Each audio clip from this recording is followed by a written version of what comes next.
Hey guys, welcome back to the channel. आपने मेरा पिछला वीडियो तो देखा होगा जो रेसिपी रिलेटेड था। तो आज का हमारा जो वीडियो बनने वाला है वो पूरी तरह से अलग है। मतलब मैं फ़र्स्ट टाइम ये वीडियो बना रहा हूँ। एक्चुअली आपने काफ़ी सारे बाइक रिव्यूज़ के वीडियो देखे होंगे, पर आपने जो भी वीडियो देखे होंगे वो मतलब चलाने वाले ने कितने किलोमीटर चलाई होगी। कोई 10 मिनट चलाता है, कोई 15 मिनट चलाता है, कोई 4 महीने का रिव्यू देता है, कोई 6 महीने का रिव्यू देता है। आज मैं आपको एक ऐसा रिव्यू देने वाला हूँ 100 सीसी बाइक का जो मेरे पास है। आपने मेरे फर्स्ट व्लॉग में शायद देखी होगी, अगर नहीं होगी देखी होगी तो आप प्लीज़ मेरा फर्स्ट व्लॉग देख लीजिए। वो बाइक मैं पिछले 14 साल से इस्तेमाल कर रहा हूँ। तो आज मैं आपको उस 14 साल पुरानी बाइक का टोटल रिव्यू देने वाला हूँ। तो जो भी लोग अगर सोचते हैं कि भाई 100 सीसी बाइक का क्या बेनिफिट है, तो उन्हें मेरे इस वीडियो में मालूम पड़ेगा कि 100 सीसी बाइक भी क्या क्या कर सकती है और पॉकेट पे और इस्तेमाल के लिए किस तरह से है। तो चलिए वीडियो को स्टार्ट करते हैं। दोस्तों, जब वीडियो चालू ही हो गया है तो मैं आपको सबसे पहले तो मेरी बाइक का मैं मीटर दिखाता हूँ कि मैंने आज तक इस बाइक पे कितने किलोमीटर पूरे किए हैं। तो चलो सीधा मीटर ही देख लेते हैं। ये मैंने एक्चुअली बरसात के लिए प्लास्टिक डाला है, तो आप देख सकते हो कि मेरे बाइक में कितने मीटर हो चुके हैं। It is 95,300। अगर आप ठीक तरह से देखो तो आपको पता चलेगा 95,300। तो जी दोस्तों, ये अभी तक मेरी बाइक जो है 95,300 किलोमीटर चल चुकी है और उसके बावजूद ये बहुत बढ़िया चल रही है। और एक्चुअली अगर कहा जाए तो ये 95,000 किलोमीटर नहीं चली है, ये 1 लाख प्लस किलोमीटर चली हुई है। एक्चुअली पिछले 6 से 8 महीने से मेरा जो ये क्या कहते हैं, ये मीटर जो है ना, ये मीटर ये ख़राब है। पर इसे मैंने 2019 में जब ये ख़राब हुआ है नवंबर दिसंबर के आजू बाजू, इसको आज तक मैंने रिपेयर नहीं करवाया है। और मेरा 1 महीने का रनिंग जो इस बाइक पे है वो 2000 किलोमीटर का है। और उस हिसाब से आप अगर देख लोगे तो कम से कम मैं इसके ऊपर अभी तक 8-1 हज़ार किलोमीटर कर चुका हूँ, जो ये मीटर ने कैप्चर नहीं किए हैं और मैंने इस मीटर को रिपेयर नहीं किया है। तो चलो, अभी आपने मेरा मीटर तो देख लिया, मैं जस्ट आपको एक बाइक का कंडीशन भी दिखा देता हूँ मेरी बाइक का। बाद में मैं आपको रिव्यू के लिए सब आपको पूरा रिव्यू बता देता हूँ। तो ये मेरा 14 साल पुराना बाइक है। इसको एक्चुअली मैंने इस वक्त जो है ना पूरी तरह से प्लास्टिक से ढक के रखा है। इसका रीज़न जो है वो भी मैं आपको बाद में दूंगा, और ये मैंने क्या क्या जुगाड़ किया है मैं आपको वो भी बाद में बता दूंगा। तो ये मेरा बाइक है, अभी काफ़ी पुराना हो गया है, इसलिए थोड़ा सा दिक्कत आ गया है। इसका जो हेडलाइट है वो समझो काम करना 6 महीने से बंद कर दिए है। उसी के साथ में ये हाल ही में ना यहाँ पर इंजन में थोड़ा सा ऑयल लीकेज हो रहा है। आप अगर ये देख सकते हो, थोड़ा ऑयल जो है ना वो इंजन में लीक हो रहा है। पर मैंने मैकेनिक से बात की है, वो कह रहे थे कि ये कोई बहुत बड़ा इशू नहीं है, तो इतना लीकेज तो चल जाता है। तो जब भी अगर इन फ्यूचर कभी अगर काम निकलेगा इंजन का, तो उस वक्त हम लोग इसे बना के लेंगे। सिर्फ पैकिंग का इशू है, पैकिंग डालना है। उसके अलावा आप देख सकते हो इसका टायर का कंडीशन। एक्चुअली इसके अंदर जो है ना नए टायर डालना बाकी है। तो आप मेरा शायद से आज 15 दिनों बाद, मतलब ये वीडियो अपलोड होने के 15 दिन बाद दूसरा वीडियो अपलोड होगा, जिसमें आप देख लोगे कि मैं इसके अंदर कौन से टायर अपलोड कर रहा हूँ। पर आप ये देख लीजिए, ये जो टायर जो है ना, ये टायर किस तरह से घस गए हैं। पर इतने घसने के बावजूद भी ना ये बाइक मेरी स्किट हो रही है और ना ही पंक्चर हो रही है, काफ़ी अच्छा खासा साथ दे रही है। अब थोड़ा यहाँ दिक्कत हो गया है, ये देखिए ज़रा चैन में थोड़ा रस्ट पकड़ लिया है। एक्चुअली आपको पता है बरसात के दिन शुरू है, तो बरसात की वजह से थोड़ा रस्ट पकड़ना शुरू हो गया है। एक्चुअली मेरे पास इसका चैन कवर जो होता है ना वो है, तो मैं जब भी ये टायर का काम कराऊंगा तभी मैं ये रस्ट का भी काम कराऊंगा। मतलब ये जो अपना चैन कवर डालना है ना, ये भी मैं काम करा के ले लूँगा। और ये मेरे शॉकअप्स है, ये देखिए ये मेरे शॉकअप्स है। अब आप यकीन नहीं मानोगे, ये शॉकअप्स तभी के हैं जब मैंने ये बाइक ख़रीदी थी। मतलब आज से 14 साल पहले 2007 में जब मैंने ये बाइक ख़रीदी थी, यही शॉकअप्स ख़राब होके लगभग 1 साल हो गया है। पर 1 साल होने के बावजूद आज भी ये जो शॉकअप्स है सही तरीके से काम कर रहे हैं। मतलब ठीक है, मैं कोई इसमें ऑफ रोडिंग तो करता नहीं हूँ, 100 सीसी बाइक है तो मेरे रोज़ की यूज़ वाली बाइक है। पर ये शॉकअप्स ख़राब होने के बावजूद भी एकदम बढ़िया तरीके से चल रहे हैं और कोई दिक्कत नहीं आ रही है। मतलब ये इतनी पुरानी हो गई है मेरी बाइक, पर उसके बावजूद ये बाइक जो है मुझे आज पर लीटर 60 किलोमीटर का एवरेज दे रही है, वो भी मुंबई जैसे क्राउडेड लोकेशन में।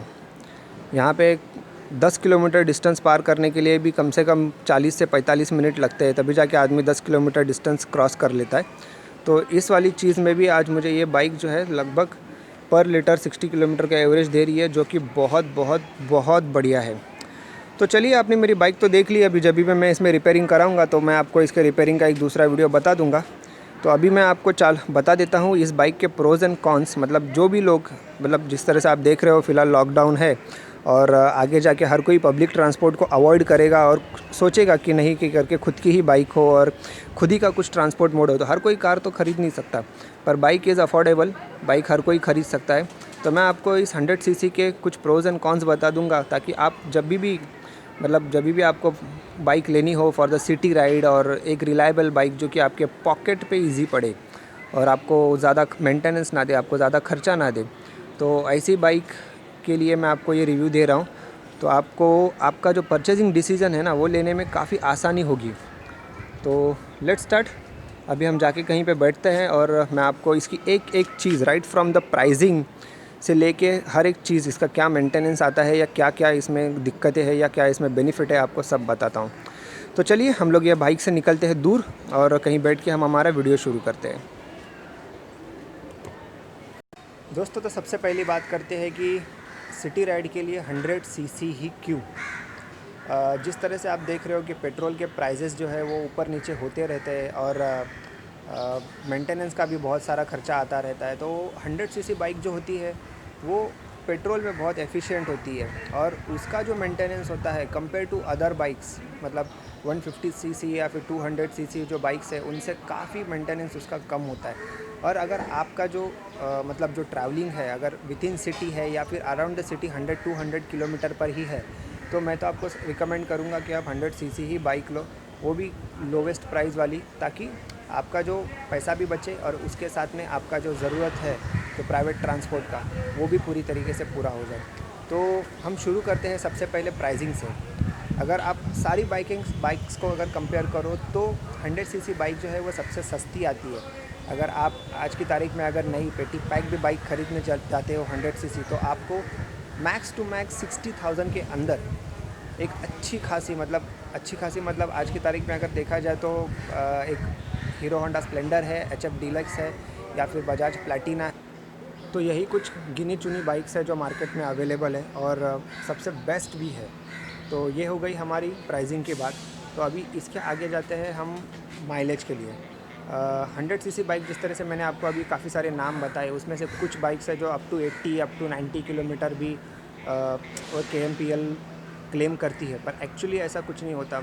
अगर आप बाइक अगर रोड पे लेकर चले जाओ तो वो कंपनी का जो क्लेम किया हुआ माइलेज होता है वो अलग होता है, ऑन रोड जो माइलेज होता है वो काफ़ी अलग होता है। तो अगर आप माइलेज के पॉइंट ऑफ व्यू से सोच रहा हो तो मैं आपको डेफिनेटली बजाज की गाड़ी रेकमेंड करूँगा। बजाज या फिर TVS की जो स्टार जो है वो काफ़ी अच्छा माइलेज देती है कंपेयर टू हीरो की गाड़ियाँ।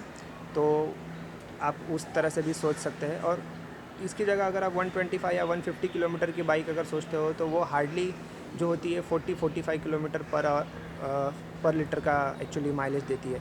उसी जगह 100 सीसी लोगे तो आपको 60-70 भी मिल सकता है, पर 60 तो नो डाउट आपको मिलेगा ही मिलेगा। आप कोई भी अगर आप 100 सीसी लेते हो तो मिनिमम 60 किलोमीटर पर आवर तो मिलता ही है। तो वो सबसे बेस्ट बात है कि आपका काफ़ी सारा पैसा जो है वो पेट्रोल में बचेगा, जो कि मतलब 75-80 रुपीज़ से लेके 90-95 रुपीज़ तक फ्लक्चुएट होता रहता है यहाँ पर। तो ये हो गई दूसरी बात हमारी माइलेज को लेके। अभी हम तीसरी बात करते हैं मेंटेनेंस को लेके। एक्चुअली मेरा पर्सनल एक्सपीरियंस है, जैसे मैं आज 14 साल से बजाज की गाड़ियाँ इस्तेमाल कर रहा हूँ। मेरे फ्रेंड्स हैं, किसी के पास हीरो की गाड़ी है, किसी के पास होंडा की गाड़ी है। तो इन सारी गाड़ियों में जो सबसे कम, अगर हम कहें कि कम मेंटेनेंस या फिर सबसे कम स्पेयर पार्ट, जो सस्ते स्पेयर पार्ट आते हैं वो बजाज में आते हैं। अगर आप होंडा का देखते हो तो स्पेयर पार्ट काफ़ी महंगे आते हैं, होंडा की सर्विसिंग भी बहुत महंगी होती है। कंपैरेटिवली हीरो भी देखोगे तो हीरो भी सेम तरीका है, उसके भी स्पेयर पार्ट थोड़े से महंगे हैं, मतलब बजाज से महंगे हैं पर होंडा से सस्ते हैं। और उसी तरह से उसका भी थोड़ा सा मेंटेनेंस हाई है। और सबसे सस्ता अगर आप मेंटेनेंस देखोगे तो बजाज का मेंटेनेंस है, सबसे सस्ता मेंटेनेंस होता है। और बजाज के स्पेयर पार्ट भी जो है वो बहुत सस्ते होते हैं। तो इस वजह से जो मेंटेनेंस कॉस्ट है आपको वो बजाज में बहुत कम पड़ेगा। हाँ, हालांकि दूसरी बात एक है कि अगर आप हीरो की गाड़ी या फिर होंडा की गाड़ी लेते हो तो उसमें आपको जो मेंटेनेंस है वो मतलब बार बार नहीं आएगा। मतलब उनके स्पेयर पार्ट भले ही महंगे होते हैं पर उनके स्पेयर पार्ट का लाइफ भी थोड़ा सा लंबा होता है। और बजाज के स्पेयर पार्ट थोड़े सस्ते होते हैं पर उसका लाइफ भी कंपैरेटिवली थोड़ा कम होता है। अब डिपेंड करता है कि उसको चलाने वाला कौन है और कौन से रोड पे चलाने वाला होता है। जैसे मैं आज बजाज की गाड़ी चला रहा हूँ काफ़ी इतने सारे सालों से, तो मुझे इससे कुछ फ़र्क नहीं पड़ा। मतलब मैं बजाज भले चला रहा हूँ पर बजाज के स्पेयर पार्ट रिप्लेस कुछ मैंने जो भी किए हैं उसके बावजूद मुझे काफ़ी अच्छा परफॉर्मेंस मिला है और मेरा काम हमेशा सस्ते में हुआ है। तो आज की तारीख में वही सबसे मेन मोटो है। 100 सीसी बाइक लेने का रीज़न वही है कि भाई हमारा खर्चा ज़्यादा होना नहीं चाहिए, सस्ते में हर काम होना चाहिए। और वाइडली कहीं भी आप जाओ, कोई भी मैकेनिक है, सिंपल इंजन होता है, आप कोई भी 100 सीसी बाइक का इंजन बहुत सिंपल होता है, कोई भी खोल के रिपेयरिंग करके आपको दे सकता है। पर एक बात होती है कि जो बजाज की बाइक्स की वायरिंग जो होती है ना, वो कंपैरेटिवली हीरो की बाइक्स और हीरो होंडा की बाइक्स, मतलब जो होंडा की बाइक्स है उनसे मतलब काफ़ी हल्की होती है। मतलब आज जिस तरह से मैंने आपको जस्ट कुछ देर पहले मेरी बाइक दिखाई थी जिसको मैंने पूरी तरह से प्लास्टिक में कवर करके रखा था, तो उसमें दिक्कत यही है कि जब बजाज की बाइक्स थोड़ी पुरानी हो जाती है तो वो पानी नहीं सह पाती उनको। मतलब अगर कहीं पे वायरिंग वगैरह में कहीं पे कुछ पानी वगैरह लग जाएगा ना तो वो बंद हो जाती है, फिर उसको फिर वापस से स्टार्ट मारना पड़ता है, मैकेनिक के पास जाओ, मेहनत करो, फिर उसको स्टार्ट करो। तो कंपैरेटिवली अगर आप हीरो की बाइक लेते हो, हीरो होंडा की बाइक लेते हो, तो उसमें वो वाला इशू नहीं है। उसकी बाइक काफ़ी टेस्टेड होती है, उनकी वायरिंग थोड़ी बजाज से थोड़ी सी बेटर होती है, जिसकी वजह से वो ईज़िली पानी में, मतलब जो रेनी सीज़न होता है उसके अंदर वो ईज़िली बंद नहीं होती है। तो वो एक आपको बेनिफिट मिलेगा डेफिनेटली अगर आप हीरो की या फिर होंडा की बाइक लेते हो। अदरवाइज़ बजाज जैसे मैंने आपको रिकमेंड किया ही था, क्योंकि मैंने तो मेरा पर्सनल रिकमेंडेशन दिया था। तो ये हो गई हमारी मेंटेनेंस की बात।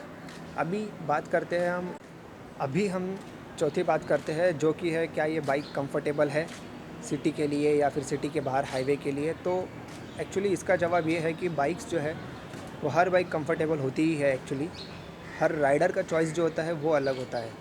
तो अगर आपको विद इन सिटी ही चलाना है या फिर सिटी के बाहर थोड़ा हाईवे पे चलाना है तो ये बाइक बहुत बेस्ट है। बस एक ही होता है कि आप इस बाइक को लेके बहुत दूर तक नहीं जा सकते और बहुत स्पीड में नहीं जा सकते। मतलब इस बाइक का max range is 90 kilometre per hour. तो जैसे मैंने भी आज बजाज प्लैटिना पे 95 किलोमीटर पर आवर का स्पीड अचीव किया है। उससे आगे 100 नहीं कभी मैं इसके ऊपर टच कर पाया। तो वही होता है, 100 सीसी बाइक पर 100 टच करना इज़ वेरी डिफ़िकल्ट। पर एक है कि वो बाइक कंफर्टेबली चलती जाती है, 70-80 आप आराम से चला सकते हो।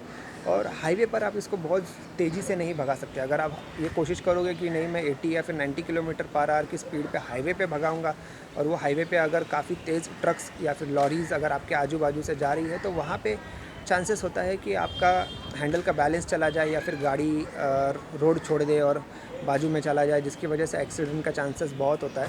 तो हाईवे के लिए डेफिनेटली मैं बोलूँगा कि अच्छी है, पर फिर स्पीड में नहीं। अगर आप वही 50 किलोमीटर या फिर 60 किलोमीटर पर आवर की स्पीड पे अगर इसको हाईवे पे भगाते हो तो फिर आप इसको हाईवे पे भी काफ़ी आसानी से चला सकते हो। बस हाईवे पे आप इस पर 90-100 नहीं कर सकते, और अवॉइड ही कीजिए अगर कर भी सकते हैं तो। मेरे काफ़ी सारे दोस्त जो है वो उनका एक्चुअली ओपिनियन शेयर करते हैं कि ये बाइक कैसी है, वो बाइक कैसी है, और उन सब ओपिनियंस को सुनने के बाद में मैंने ये ऑब्ज़र्व किया है कि बजाज इज़ द बेस्ट। फिर वो बाइक ख़रीदने की कीमत हो या फिर उसकी माइलेज हो या फिर उसका जो भी ऑन टाइम मेंटेनेंस एक्सपेंसेस वो हो, सब कुछ अंडर कंट्रोल है। एक आम आदमी ईज़िली उसे हैंडल कर सकता है, उसको पॉकेट पे भी हैंडल कर सकता है, इतना इजी है एक्चुअली। तो इसीलिए मैंने इस मेरी बजाज बाइक को एक super bike, city road super bike कहा है, क्योंकि जिस तरह से पिछले 14 साल से ये बाइक मेरा साथ दे रही है, मुझे नहीं लगता कि कोई और बाइक इतना आसानी से मेरा साथ दे सकती थी। पर ये बाइक लोवेस्ट मेंटेनेंस में और बहुत अच्छी तरह से मेरा साथ दे रही है। तो मैंने जस्ट एक मेरा ऑनेस्टली रिव्यू शेयर किया है आपसे। आई होप आपको मेरा ये रिव्यू अच्छा लगा हो। अगर आपको मेरा ये चैनल या फिर ये मेरा रिव्यू अच्छा लगा है तो प्लीज़ एक लाइक का बटन दबा दीजिए, कुछ कमेंट हो तो डेफिनेटली कर दीजिए, और बने रहिए मेरे इस चैनल पे, क्योंकि इसका थोड़ा अपग्रेडेशन करना है। मैंने जो बाइक दिखाई उसका थोड़ा अपग्रेडेशन करना है, तो उसके वीडियोस जैसे जैसे आएंगे वैसे वैसे मैं आपको पोस्ट करता जाऊंगा। और आज ना कल हो सके तो इस 100 सीसी बाइक पे मैं एक लंबी, मतलब लगभग 400 किलोमीटर की भी राइड करने वाला हूँ। इसके पहले भी काफ़ी बार कर चुका हूँ, पर तब मेरे पास चैनल नहीं था, मैं दिखा नहीं पाता था, पर आने वाले समय में करने वाला हूँ। तो बने रहिए। अभी फ़िलहाल लॉकडाउन का माहौल है, इसलिए कहीं कुछ राइड नहीं होगी। गाड़ी में भी थोड़ा खर्चा है, उसे भी पूरा कर लेंगे। और जिस दिन भी हमें 2 दिन का वक्त मिलेगा, एक आपको 400 किलोमीटर की राइड दिखा दूँगा, वो भी आप इंजॉय करोगे। तो लाइक कीजिए और सब्सक्राइब कीजिए और बने रहिए मेरे चैनल पे। Bye bye.